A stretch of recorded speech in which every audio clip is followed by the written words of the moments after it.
Au début, régnaient les ténèbres.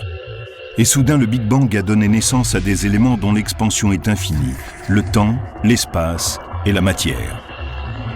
Aujourd'hui, ils se sont développés plus qu'on ne peut l'imaginer, au-delà des limites de la planète où nous vivons, pour créer ce qu'on appelle l'univers. Imaginez un endroit où un satellite fait le tour de la Terre en 90 minutes. Où un touriste, en se réveillant, pourrait profiter de la vue qui s'offrirait à lui depuis sa chambre d'hôtel, située dans l'espace. Où un éclat de peinture devient une arme capable de percer la paroi d'un vaisseau spatial. Telle est la réalité de l'orbite terrestre, passerelle vers le système solaire et domaine des astronautes, des déchets spatiaux et des amateurs de sensations fortes. Nous vous emmenons jusqu'aux limites de l'espace terrestre.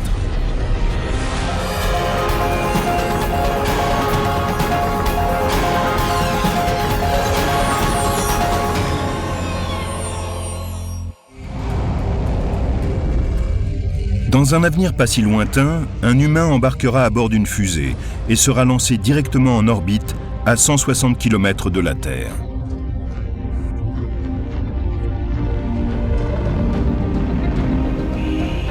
Vêtu d'une combinaison spatiale de haute technologie, il regardera autour de lui à travers une visière recouverte de quartz et jouira d'une vision inégalable. C'est extraordinaire d'être en orbite terrestre basse. Vous regardez vers le haut et vous voyez le noir d'encre de l'espace extérieur. Les étoiles qui brillent même pendant la journée. Vous regardez vers le bas et vous voyez une lumière brumeuse, bleue, l'immense océan qui est juste sous vos pieds. Cet observateur est un scaphandrier de l'espace, un amateur de sensations fortes d'un nouveau type. Il détache son harnais de sécurité, se dresse au bord de l'espace, jette un dernier regard vers l'univers, saute et file à toute vitesse vers la Terre en dessous de lui.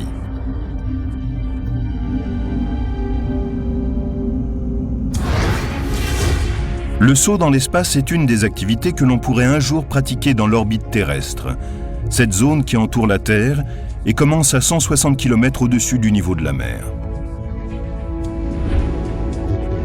C'est le domaine des satellites et des stations spatiales. Et si les combinaisons orbitales le permettent, ce sera aussi celui d'un sport extrême, le saut dans l'espace.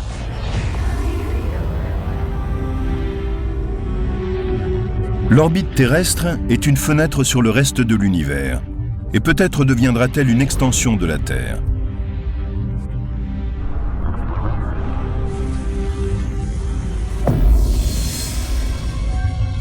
Mais l'environnement y est très différent de celui de notre planète. Il n'y a plus d'oxygène et l'atmosphère qui offre à la Terre un bouclier protecteur a disparu. Des menaces cosmiques guettent ceux qui s'aventurent ici. Nous oublions que l'espace extérieur est dangereux. Nous oublions que c'est le domaine des radiations cosmiques, des éruptions solaires. On y rencontre des météores, des débris spatiaux. Naviguer dans l'espace extérieur ressemble fort à une course d'obstacles. Comme pour les passionnés de saut en chute libre qui s'éjectent d'un avion pour filer vers la Terre, on peut penser que sauter dans l'espace n'est que l'occasion d'éprouver des sensations fortes. Mais cela cache aussi des intentions très sérieuses. Jonathan Clark, chirurgien dans l'aviation et ancien parachutiste en très haute altitude, est un de ceux qui travaillent sur l'idée de saut dans l'espace, et ce pour des raisons très personnelles. J'ai été affecté à la NASA pour travailler sur des opérations spatiales. Et puis, ma femme était astronaute.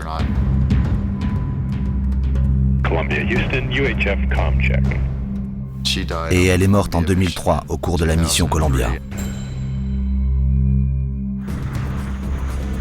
S'éjecter d'un appareil en péril sans anicroche est une routine pour les pilotes militaires.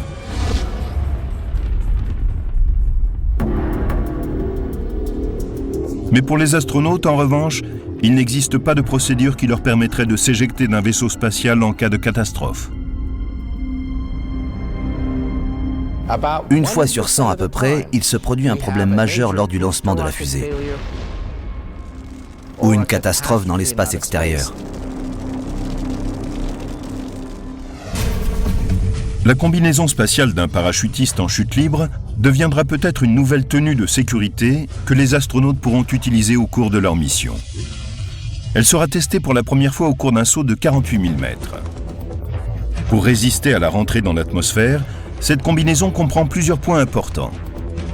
Une combinaison protectrice qui isole le sauteur de son environnement et permet de passer de moins 5 degrés jusqu'à plus 240 lorsqu'il rentre dans l'atmosphère.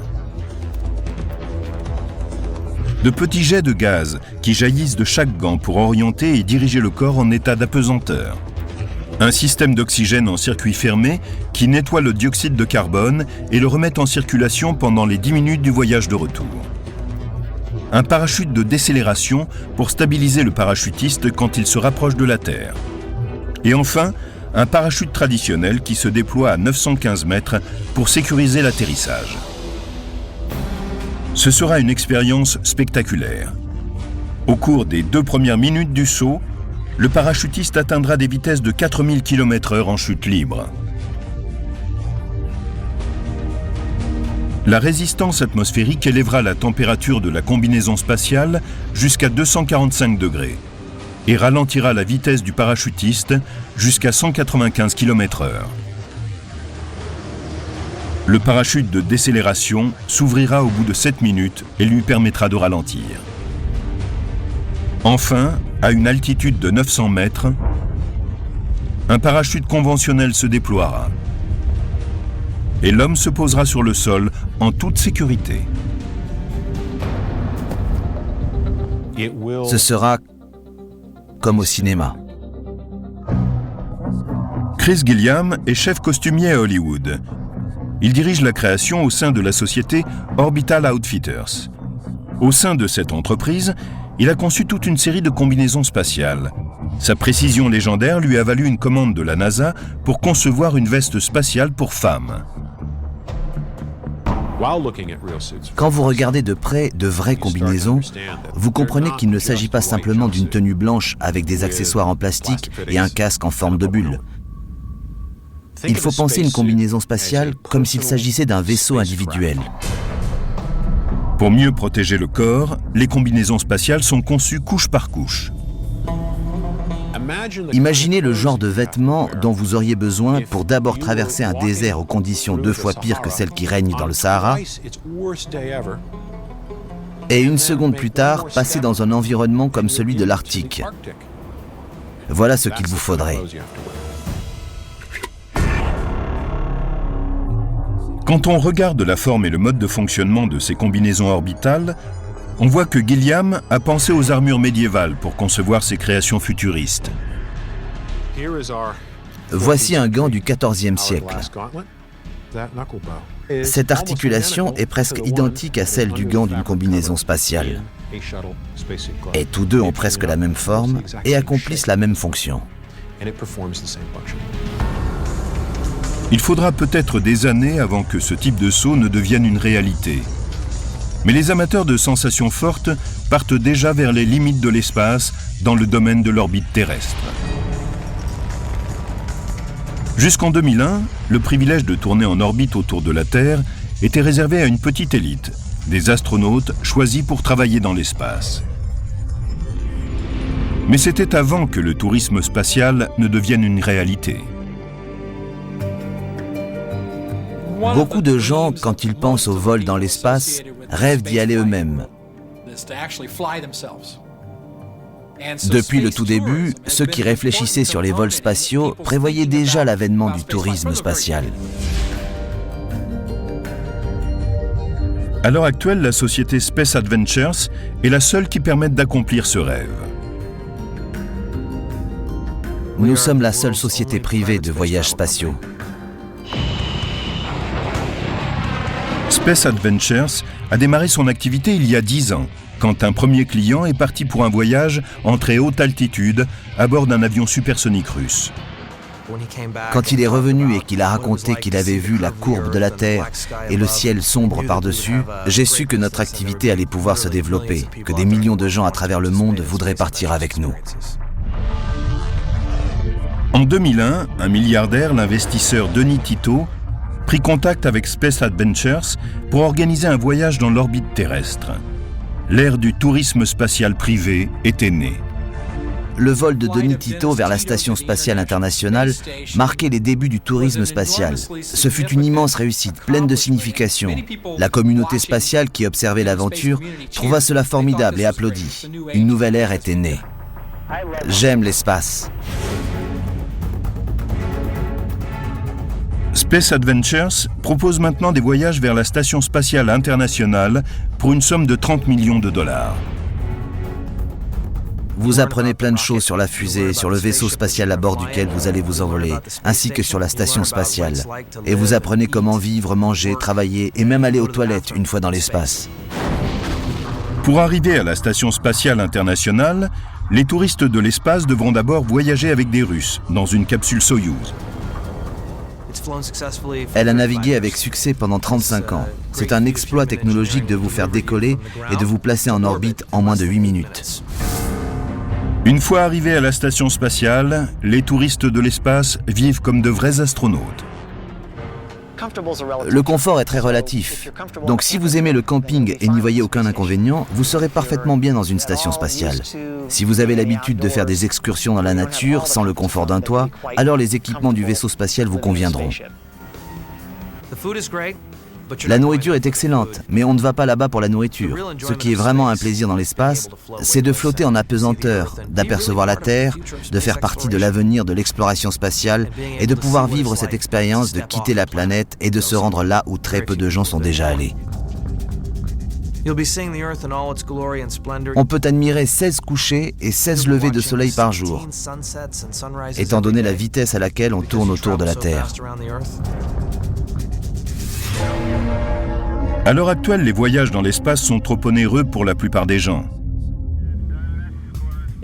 Pour vous rendre simplement dans l'orbite terrestre basse, cela vous coûterait près de 20 000 $ par kilo. Autrement dit, vous paieriez votre poids en or. De nombreuses sociétés tentent de concevoir un nouveau vaisseau spatial pour rendre les voyages dans l'espace plus abordables. Ce que je peux vous dire, c'est que cela ne coûtera pas 4 000 $. Cela devrait commencer à 40 millions de dollars. Mais Space Adventures a de grands projets. La société veut élargir ses offres de voyages spatiaux. Un de nos futurs clients marchera dans l'espace pour la première fois.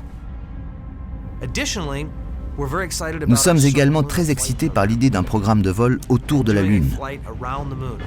Nos clients pourraient tourner à une centaine de kilomètres de la surface lunaire. L'idée d'envoyer de simples citoyens dans l'espace a changé la manière d'envisager l'exploration spatiale. Je dirais que nous avons ouvert la voie à toute l'industrie du tourisme. Maintenant, beaucoup de gens ont envie de briser cette frontière et de le faire dans un cadre privé. Nous espérons être considérés dans l'histoire comme ceux qui ont fait démarrer toute l'industrie spatiale. Aller jusqu'aux limites de l'espace est peut-être la partie la plus enthousiasmante de l'aventure spatiale. Mais l'espace est un vaste domaine qui abrite des dangers qui ne ressemblent à rien de ce que nous connaissons sur Terre. L'orbite terrestre qui délimite notre frontière spatiale est généralement divisée en 3 parties. L'orbite terrestre basse est une ceinture de 1770 km de large. Elle est la plus proche de l'atmosphère terrestre. Elle commence à 200 km seulement au-dessus du niveau de la mer. Les orbites terrestres basses offrent des avantages énormes. Et la plus grande partie du programme spatial habité se déroule dans cette zone.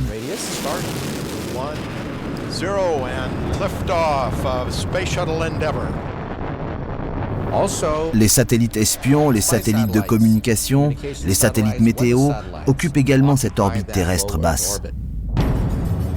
L'orbite terrestre basse est comme une ville grouillant d'activité. Le télescope spatial Hubble et la Station spatiale internationale sont chez eux dans l'orbite terrestre basse. Soyouz et la navette spatiale accomplissent ici leur mission. Les objets et les hommes placés en orbite terrestre basse peuvent faire le tour de la Terre en 90 minutes. 45 minutes du côté ensoleillé de la Terre et 45 minutes du côté à l'ombre. À part quelques voyages vers la Lune, toutes les incursions humaines dans l'espace se sont produites dans l'orbite terrestre basse. Ce qui est essentiel à comprendre, c'est que si vous n'atteignez pas l'orbite terrestre basse, vous ne pouvez aller nulle part. Or, le but de tout vol spatial habité est de se rendre ailleurs. L'orbite terrestre basse est une sorte de porte d'entrée pour ce type d'aventure. Au-dessus de l'orbite terrestre basse se trouve une région appelée orbite moyenne, qui se situe à une distance de la Terre comprise entre 1900 et 22 000 km. De nombreux satellites de communication sont placés en orbite ici, y compris les GPS. Les satellites GPS tournent à environ 19 000 km de la Terre, dans une orbite que nous appelons semi-synchrone. Ils font à peu près 2 fois le tour de la Terre en 12 heures. Les GPS sont placés sur 6 plans orbitaux. Imaginez un globe terrestre autour duquel se dessinent 6 orbites séparées par des distances égales et 4 à 5 satellites par plan orbital. Cela nous permet de couvrir le monde entier. Les satellites GPS étant placés à cette altitude, ils peuvent surveiller n'importe quel point du globe à toute heure du jour et de la nuit. Il faut 4 satellites pour couvrir un emplacement précis. Le premier trace un cercle autour de la zone, le second et le troisième affinent la position, et enfin le quatrième peut dire exactement où vous êtes. C'est aussi dans l'orbite terrestre moyenne que réside la terrible ceinture de radiation de Van Allen. Ces zones de particules énergétiques peuvent entraîner dans un mouvement de spirale destructeur un satellite de 300 millions de dollars, ou bombarder un être humain d'une dose de rayons mortels. Elles s'étirent depuis la Terre comme des anneaux de forme allongée. Les satellites sont placés à des altitudes très précises, afin d'éviter ces ceintures de particules venues du Soleil, particulièrement destructrices. Encore plus loin, on trouve l'orbite terrestre haute, ou orbite géosynchrone. Si l'orbite basse est une ville très animée, l'orbite haute est un paysage rural. À une altitude située entre 35 000 et 56 000 km au-dessus du niveau de la mer, les satellites survolent la Terre. Ils ont un point de vue incomparable sur n'importe quel endroit, fût-il à une très longue distance. Plus de 2000 satellites résident dans l'orbite terrestre haute. Ces satellites semblent être stationnaires. Ils accomplissent un tour de la Terre toutes les 24 heures. Mais une illusion d'optique nous laisse penser qu'ils sont immobiles dans l'espace extérieur. Pour atteindre l'orbite terrestre, un objet doit d'abord quitter le sol, puis être placé dans l'espace. La fusée ou le vaisseau spatial a donc besoin d'atteindre une vitesse appropriée pour parvenir à la direction et à l'altitude visée. Une vitesse de quelques km/h est trop faible. La force de gravité et la force de résistance de l'atmosphère basse abattraient le vaisseau spatial et le conduiraient à s'écraser au sol. Il faut sortir de la résistance de l'atmosphère basse, dépasser cette zone de turbulence et de friction, filer ensuite dans la bonne direction et accélérer quand on est au-dessus de cette atmosphère sensible.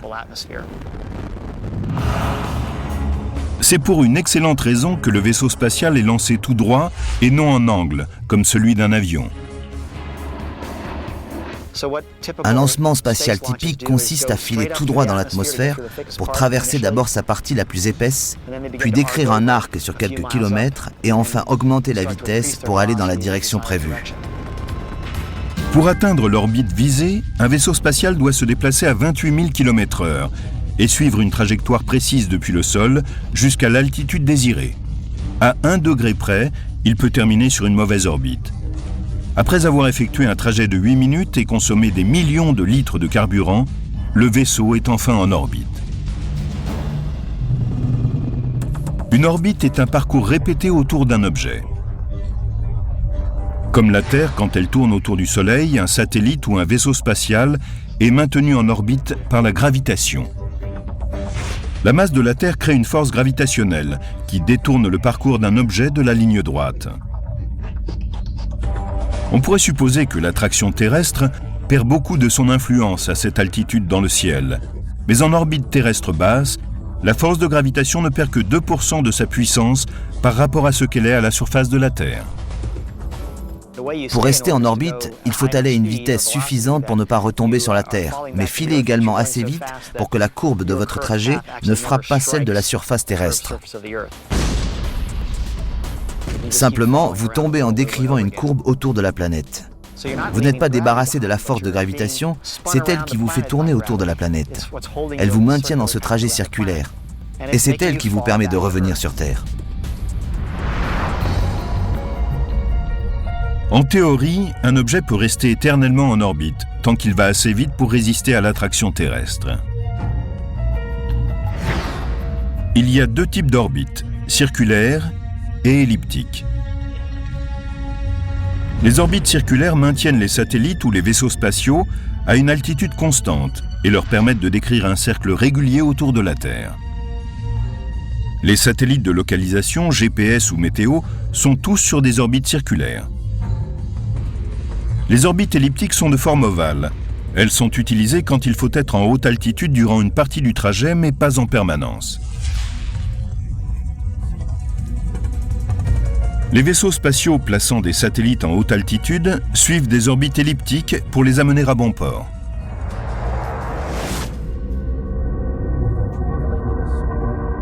Que l'on suive un trajet circulaire ou elliptique, de nombreux dangers se présentent dans l'orbite terrestre. En octobre 2007, la marine américaine dut envoyer un missile de croisière pour abattre un satellite hors d'usage avant qu'il ne rentre dans l'atmosphère. Pourquoi? Parce que le satellite transportait à son bord un matériau dangereux. En s'écrasant au sol, il aurait pu empoisonner des milliers de gens.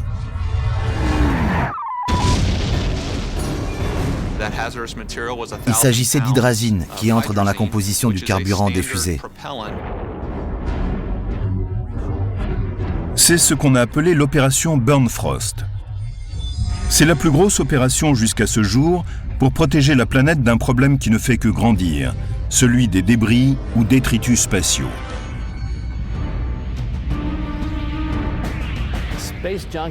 Les détritus spatiaux sont tout ce que l'homme a envoyé dans l'espace et qui ne fonctionne plus. Il y a là-haut des débris qui sont là depuis nos tout débuts dans l'espace.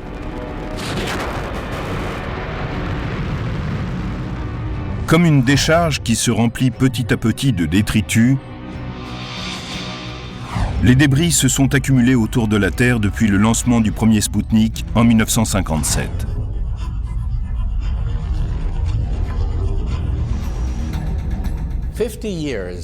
En 50 années de course spatiale, nous avons jonché le ciel de nos saletés. Et maintenant, avec 20 000 débris spatiaux, l'orbite terrestre s'est transformée en une décharge dont les éléments peuvent s'avérer mortels. C'est comme si la Terre était submergée par un essaim d'abeilles. Les débris spatiaux sont constitués essentiellement de morceaux de fusées, de satellites hors d'usage ou de vestiges d'un objet détruit après son lancement. Pris dans l'attraction gravitationnelle terrestre, ces débris se déplacent à des vitesses supérieures à 35 000 km/h. Ils filent 10 fois plus vite qu'une balle de revolver. Une collision entre un objet en fonctionnement comme un satellite ou un vaisseau habité et des débris spatiaux pourrait être catastrophique.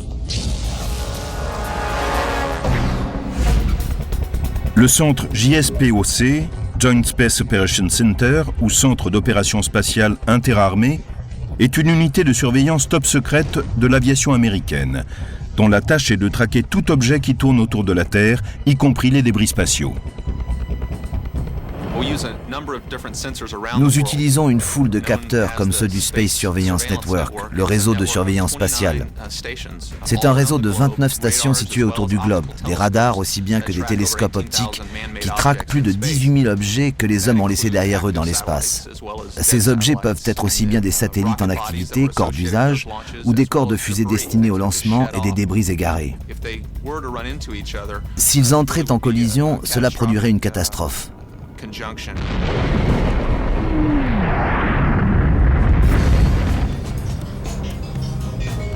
Pour être suivi par le JSPOC, le débris doit mesurer au moins 5 cm de large. Les objets plus petits ne peuvent pas être repérés.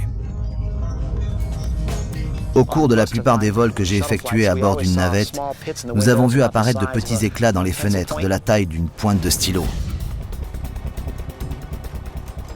C'est dans l'orbite basse de la Terre que l'on rencontre le plus grand nombre de débris.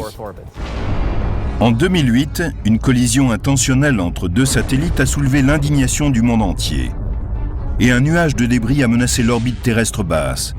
Cela ne s'était jamais produit ainsi auparavant. L'orbite terrestre trace une nouvelle frontière pour le tourisme et l'exploration spatiale. Mais le danger guette. Les débris spatiaux sont là et menacent plus que jamais vaisseaux et satellites.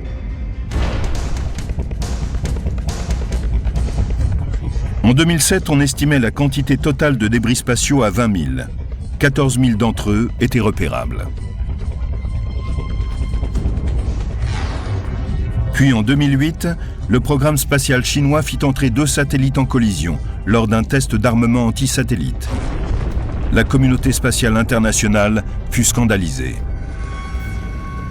Le 10 janvier 2007, le nombre d'objets que nous traquions était inférieur à 14 000. 16 mois plus tard, ce nombre avait augmenté de 30% pour atteindre 18 000. Le problème des débris spatiaux continue à se développer. Des collisions se sont déjà produites entre des détritus spatiaux et des objets en activité. C'est ainsi qu'un débris spatial a heurté l'antenne gravitationnelle d'un vaisseau spatial et l'a brisé. Pour éviter de futures collisions, le JSPOC est en contact constant avec la NASA et d'autres organismes spatiaux internationaux. Il les informe lorsqu'un vaisseau spatial ou un satellite court un danger, et celui-ci peut être ainsi déplacé hors de portée du débris spatial. Un peu comme un bateau lorsqu'il aperçoit un danger dans l'eau.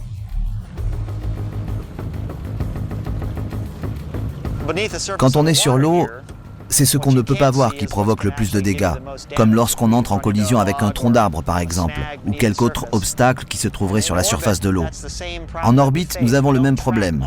Nous ne pouvons pas pister tous les débris qui pourraient endommager ou détruire un vaisseau spatial. Nous comptons sur le fait qu'il y a peu de chances, statistiquement, de heurter un débris spatial. Mais un jour, les assurances ne seront plus d'accord avec nous.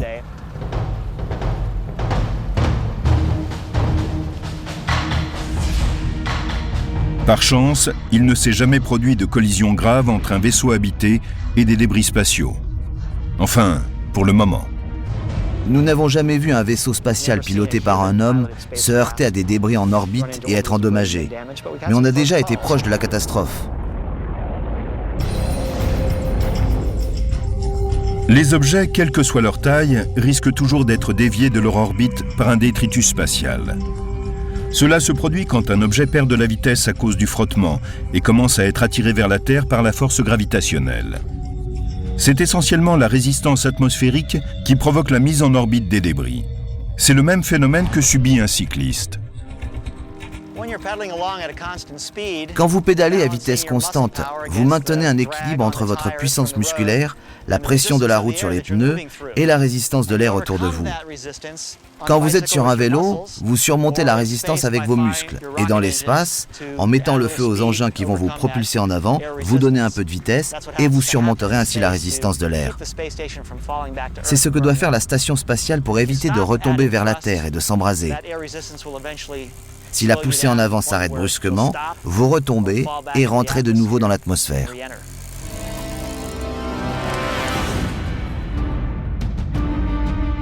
Certains morceaux survivent parfois à cette rentrée. Et la taille de ceux qui sont tombés sur Terre est effrayante.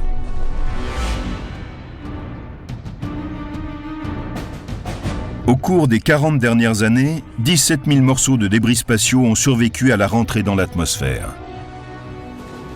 En 1997, nous avons eu un container en acier inoxydable de 300 kg qui s'est posé à 45 mètres de la maison d'un fermier texan. Il n'en était pas particulièrement heureux.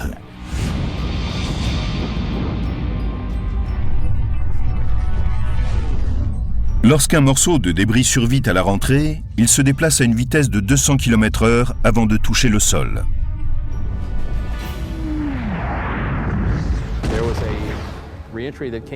Un phénomène de ce type a eu lieu à Cape Town, en Afrique du Sud. C'était en pleine journée. Les gens travaillaient au champ, ils ont regardé vers le ciel et ils ont vu cet objet arriver vers eux. L'Aerospace Corporation, sise à El Segundo, en Californie, est une entreprise qui collecte et étudie les débris spatiaux pour des sociétés militaires et privées. Voici un morceau de ce qui fut autrefois un débris spatial. C'est une partie de l'étage d'une fusée utilisée pour placer en orbite un satellite GPS. Vous pouvez voir ici l'empreinte des fixations qui étaient fondues lorsqu'il est arrivé en bas. Nous avons découpé des échantillons pour essayer de comprendre ce qui s'était passé, quelle chaleur avait été atteinte. Et nous avons utilisé ces informations pour améliorer nos modèles. Il est important de comprendre comment ces morceaux ont supporté la rentrée dans l'atmosphère terrestre pour la construction des futurs vaisseaux et satellites spatiaux. Réparer et réutiliser des éléments essentiels pourrait permettre de réduire notablement les coûts de fabrication. Pourtant, la collecte des débris spatiaux demeure une opération délicate. Les 3/4 de la surface de la Terre sont couverts d'eau. Beaucoup de débris tombent donc dans la mer. Il est très rare que l'on en trouve au sol. On estime que la quantité de débris spatiaux aura doublé en 2050. Mais cela ne fait pas renoncer les entrepreneurs qui continuent à explorer l'orbite terrestre comme un terrain pour leurs futures activités. Pour seulement $2 500, des Memorial Spaceflights ont été mis en service en 2008. Il s'agit d'envoyer dans l'orbite terrestre basse les cendres d'une personne aimée. C'est la fin idéale pour quelqu'un qui rêvait de visiter un jour l'espace extérieur.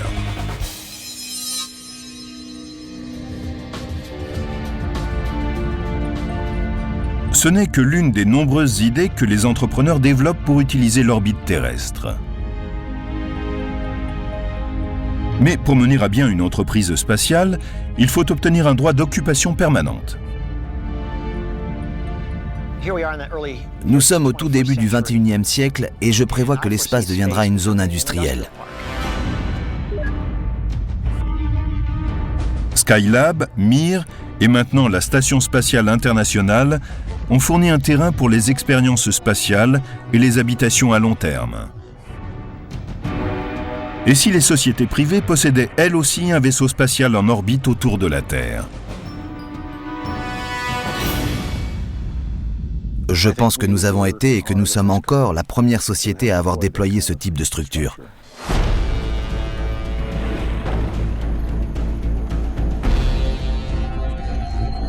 À Las Vegas, Robert Bigelow et son équipe de Bigelow Aerospace créent une nouvelle génération de vaisseaux spatiaux sur un site hautement sécurisé.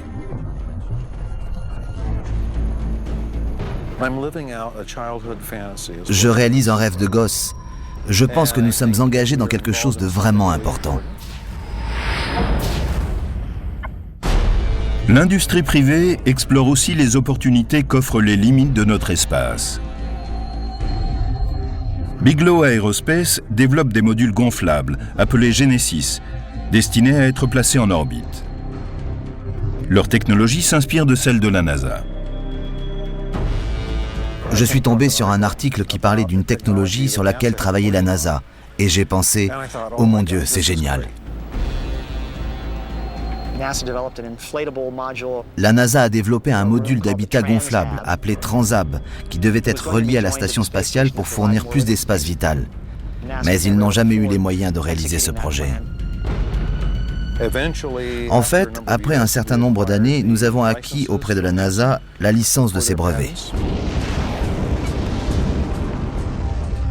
Le concept est ingénieux. Les vaisseaux spatiaux Bigelow sont des modules gonflables qui restent pliés dans le nez d'une fusée non habitée au cours de son lancement. Ils triplent ensuite de volume pour atteindre leur taille maximum une fois qu'ils sont placés en orbite. Dans une fusée porteuse, vous avez énormément de place. Comme dans cette bouteille, par exemple. Si vous lancez quelque chose qui peut ensuite tripler de volume, vous pouvez emporter beaucoup de choses.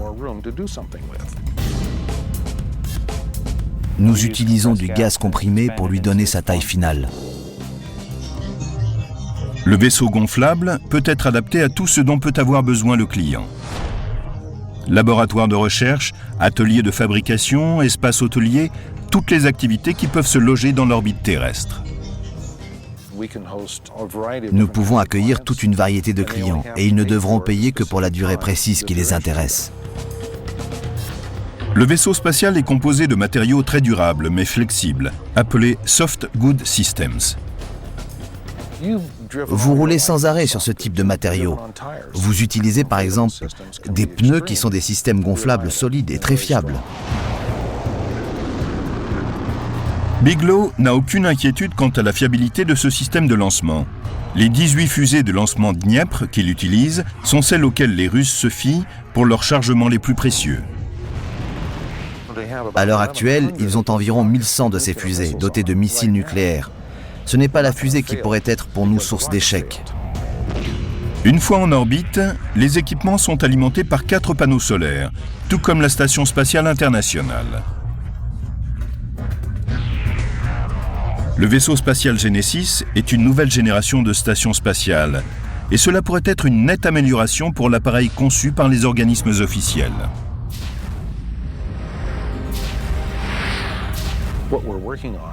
Si cela marche, ce sur quoi nous travaillons est un vaisseau plus fiable pour les humains que ceux en aluminium. Notre structure expansible est capable de protéger de tous les effets thermiques possibles, des micrométéorites et des radiations.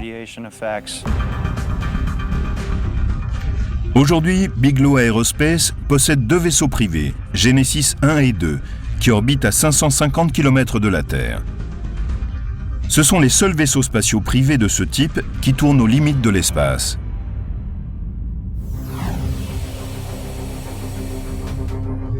Lancer un vaisseau spatial en orbite autour de la Terre est un premier défi. Choisir l'inclinaison nécessaire à sa mise en orbite en est un autre. L'orientation d'une orbite est simplement la mesure en degrés de l'inclinaison par rapport à une ligne qui passe par l'équateur. Vous pouvez avoir de 0 degré d'inclinaison jusqu'à 90 degrés. Une inclinaison de 0 degré signifie qu'il n'y a aucun angle à partir de l'équateur. C'est ce qu'on appelle une orbite équatoriale. Alors que si vous avez un angle de 90 degrés à partir de l'équateur, c'est une orbite polaire. Les satellites et les vaisseaux spatiaux sont lancés selon différentes inclinaisons en fonction de leur mission, car cela les fait survoler différentes parties de la Terre. Si vous tournez autour de la Terre et de l'équateur, que verrez-vous? Ce qui est juste en dessous de vous est l'équateur, alors choisissez une inclinaison de 56 degrés et cela couvre presque toute la population du globe. Un satellite d'orbite polaire peut apercevoir la Terre entière en quelques rotations orbitales. Tandis que la Terre tourne lentement en dessous, le satellite continue à décrire une courbe au-dessus de nos têtes et peut observer tout le globe en un court laps de temps. Dans une mission d'espionnage ou d'observation, des orbites synchronisées sur celles du Soleil permettent au satellite de passer au-dessus d'un même point chaque jour à la même heure. Il se déplace d'1 degré chaque jour pour rester synchrone avec le Soleil en un endroit donné. Comme il est nécessaire d'être constamment en communication, les satellites géosynchrones sont placés très loin de la Terre et par conséquent des continents entiers sont dans leur champ de vision. Ils suivent la rotation de la Terre et semblent planer dans le ciel. Cette situation en orbite est très utile parce qu'ainsi on peut constamment rester en contact par radio ou télévision avec un point au sol. L'orbite terrestre est une extension dans l'espace de l'occupation terrestre. Et si ces projets se déroulent bien, l'industrialisation des limites de l'espace se produira dans un futur proche.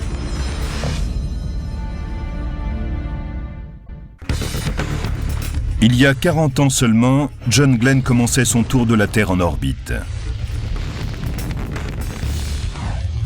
Ce que promettent les 50 ou 100 prochaines années pour l'orbite terrestre est aussi passionnant que le premier pas sur la Lune a pu l'être pour une génération précédente.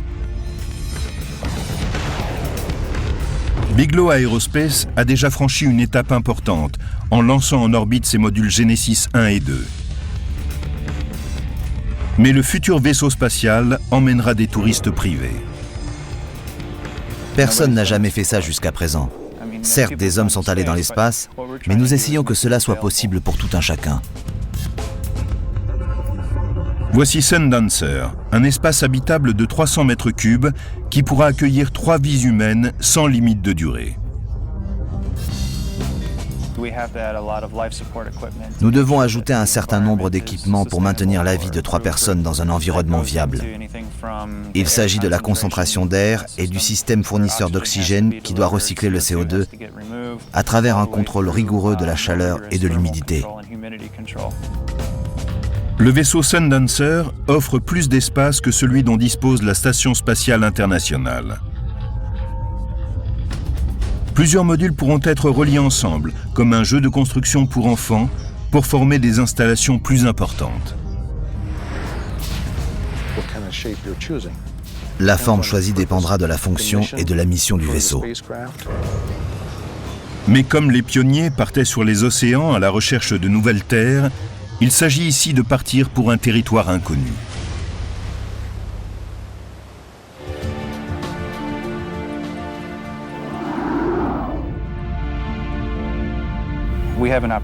Nous avons la possibilité que cette vision devienne réalité. Et c'est exactement ce que nous faisons pour l'instant. Beaucoup d'hommes rêvent en permanence d'occuper cette zone frontière de l'espace. Mais une chose reste claire. La Terre a besoin de trouver un moyen facile d'envoyer vaisseau spatial, chargement et personnes dans l'espace pour profiter de l'orbite terrestre. Cette idée est exaltante. On a vu toutes sortes de concepts, comme des ascenseurs de l'espace. Et même une fontaine de l'espace. Il s'agit d'une onde de particules à haute charge énergétique qui placerait des cargaisons en orbite terrestre. La clé est de trouver un moyen peu coûteux d'envoyer ces équipements dans l'espace. Les ressources spatiales pourraient aussi être exploitées dans une installation qui tournerait autour de la Terre. On pourrait utiliser les ressources de la Lune et des astéroïdes proches pour construire certaines choses dans l'espace même et ne pas avoir à dépenser trop d'argent pour les lancer depuis le sol. Lewis et Clark, quand ils ont traversé le continent américain entre 1804 et 1806, n'ont pas emporté avec eux depuis Saint-Louis l'eau potable ou le bois de chauffage dans leur périple vers l'Est. Ils ont utilisé ce qu'ils trouvaient sur leur route. Le plus grand cadeau de l'orbite terrestre pourrait être une énergie renouvelable. Imaginez une série de panneaux solaires qui généreraient assez de puissance pour éclairer un continent. C'est sans doute l'une des voies les plus prometteuses des 50 prochaines années. Il s'agit de trouver un moyen de fabriquer des collecteurs solaires bon marché, puis de construire des antennes au sol. Ainsi, nous pourrons utiliser l'énergie solaire qui est inépuisable et réduire notre dépendance envers les réserves limitées de carburant et d'énergie de la Terre.